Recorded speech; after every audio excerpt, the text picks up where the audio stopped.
내용을 중심으로 지난번 토론회 때 이제 심 후보님 그리고 또 문 후보님도 이제 공무원 숫자 늘려야 된다. 그 근거로 드신 통계가 이제 OECD 통계였습니다.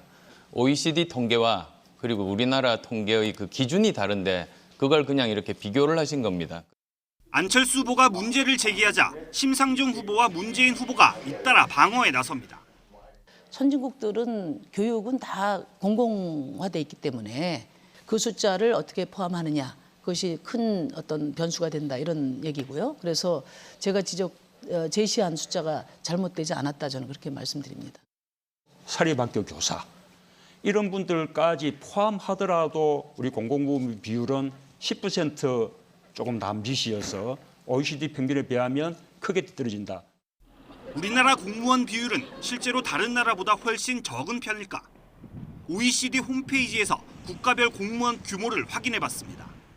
2013년 기준으로 OECD 국가들의 평균은 21.3%, 한국은 7.6%라고 나와 있습니다. 문재인 후보와 심상정 후보가 인용한 수치와 일치합니다. 하지만 문제는 각 국가가 제출한 자료의 기준이 제각기 다르다는 겁니다. OECD 자료를 보면 대부분 국가는 국제노동기구 ILO가 수집한 자료를 활용했지만 한국과 이탈리아, 포르투갈은 해당 국가 자료라고 돼 있습니다. 우리나라는 국가공무원과 지방공무원만 합한 숫자인데 다른 국가들은 관공서 비정규직을 비롯해 비영리 공공단체와 사립학교 교원, 군인까지 모두 포함한 경우가 많습니다.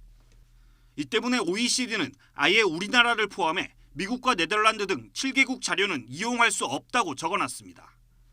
서로 기준이 다르다는 안철수 후보의 지적과 맞아떨어집니다. 그렇다면 우리나라 공무원 수에 국제 기준을 적용하면 어떻게 될까? 정부 발표보다 2배 정도 늘어날 것으로 추산한 학술 자료가 있긴 하지만 공식적인 통계 자료가 나온 적이 없어서 지금으로선 알기 어렵습니다. 우리나라는 오는 6월 처음으로 국제 기준에 맞춘 공공부문 고용 통계 자료를 발표할 예정입니다. 하지만 OECD조차 나라마다 집계 기준이 달라서 국가끼리 비교하는 건 권하지 않는다고 밝히고 있어 이 통계 자료가 공무원 규모를 늘리기 위한 근거는 되기 어려워 보입니다.